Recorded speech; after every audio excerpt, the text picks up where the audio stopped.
네, 서울 강서구의 장애인 특수학교 설립 투쟁기를 다룬 학교 가는 길이 상영 금지 위기에 내몰렸습니다. 학교 가는 길은 장애인 교육의 사각지대를 메꾸기 위한 노력이 얼마나 어렵고 험한 길이었는지를 보여주는 동시에 내 옆에 다양한 모습으로 살아가는 이웃과 사회 구성원 간의 공존에 대해 생각할 기회를 갖게 하는 영화입니다. 사회 갈등적 측면이나 장애인 인권을 단편적이고 일방적으로 다룬 것도 아닙니다. 오히려 통합교육과 사회인식 등 보편적인 의제를 깊이 있게 다루면서 사회 통합에 대한 묵직한 내용을 담고 있습니다. 장애를 바라보는 편견과 이것이 차별로 이어지는 사회 분위기 속에서 장애에 대한 정책과 관심의 수준은 여전히 갈 길이 멉니다. 서울시내 신규 특수학교가 17년간의 냉대를 거쳐 겨우 세워진 걸 보면 그 시간 동안 억겹의 고통과 외면을 온전히 감수해야 했던 부모들과 장애 아이들은 지워진 시민이었습니다. 학교 가는 길은 계속 극장에서 더 많은 관객들과 만날 수 있어야 합니다. 사회적 의미를 볼 때 이 영화는 오히려 장애에 대한 사회적 인식 개선의 도구로서 온 국민이 볼 수 있도록 권장되어야 할 것입니다.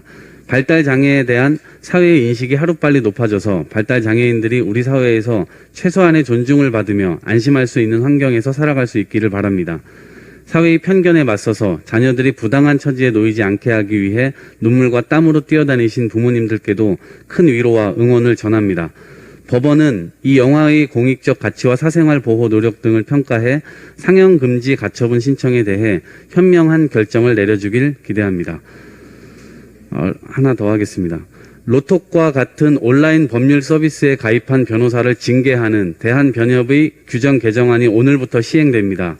이에 따라 로톡에 광고를 의뢰한 변호사들이 견책부터 정직, 제명 등 중징계까지 받을 수 있게 됩니다.